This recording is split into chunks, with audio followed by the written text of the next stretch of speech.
Okay, so this is the second time that I've had to add string to this project. As you can see, it's pretty long.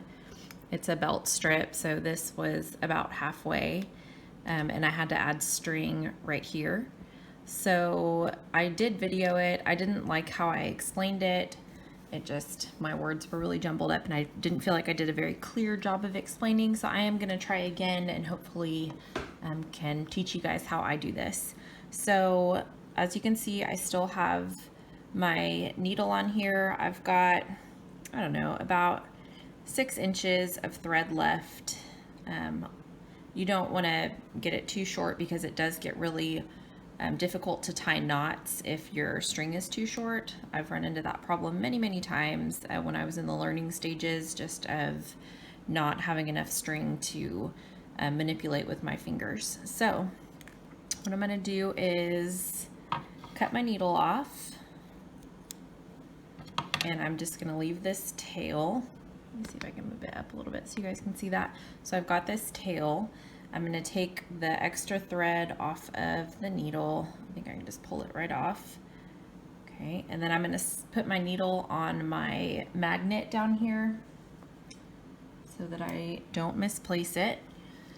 And if you didn't watch my other video, I believe it was Beading 101, or no, maybe it was How to String a Loom. No, maybe it was Beading 101. Anyway, I talk about wingspans of thread. So I'm just going to take this in both my hands like this, and then I'm going to spread it out as far as it'll go, as far as my arms will go, kind of like a bird's wingspan, 3 times. So that was 1. I'm going to do the same thing again. That was 2, and I'm going to do the same thing again. So that's 3. Okay, it's a lot of thread to work with. So if you are new to this, I do not recommend doing that much thread. I'm gonna go ahead and cut that off of my spool. And anyway, I would not recommend using that much thread because it does get tangled very easily. I still get rat's nest all the time in my thread. I just kind of know how to get them out. But it does take some practice and time getting used to that. Okay, so I've got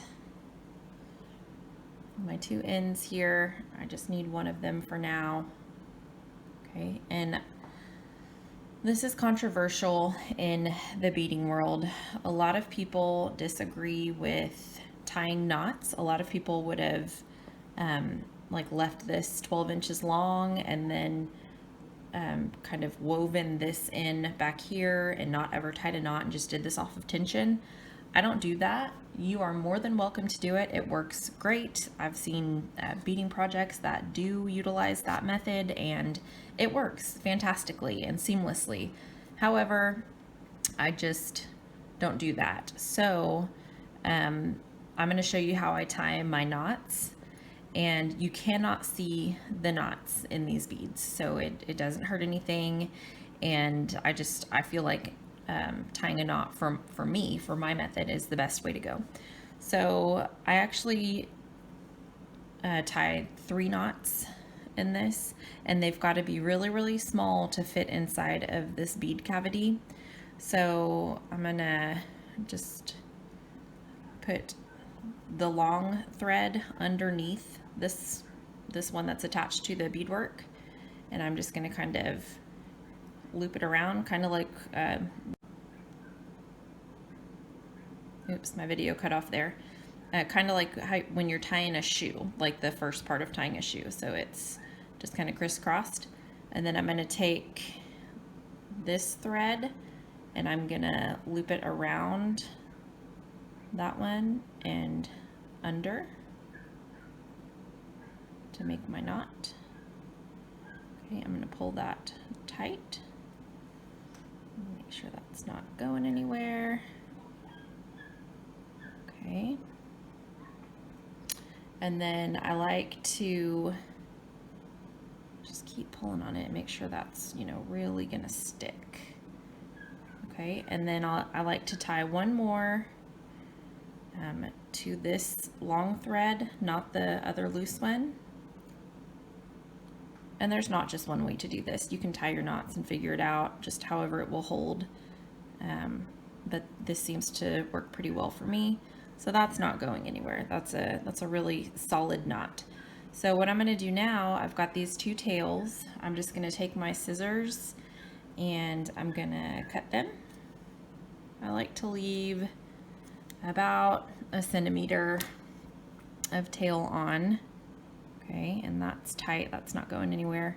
So what I need to do now is find my other end of string, which luckily mine was laying right there. And I'm gonna re-thread my needle. I always lick my thread before I try to re-thread it. Okay, got it on the first try. And then I always just tie one knot around my needle. Okay, and then to just kind of reinforce this, I like to go back through, not the one that I just did, but the one right next to it. And I'm going to stay right at the top of those beads, just like always. Okay, and I'm going to pull that all the way through, all, you know, the entire thread here, all that thread, and here we go. I'm going to have a knot. You just have to kind of gently pull on the knot so it doesn't get caught up. Pretty easy. And once I get pretty close to where the actual knot is, I see there, it was just about to go in. I like to take my fingers and I like to firmly hold these beads and pull that knot through, just to give it a little bit of extra support. And you can hear it going through each bead. Okay, so I've got a little left. I'm just gonna pull a couple more beads. Oh yeah, there we go. Okay, so it's all the way through.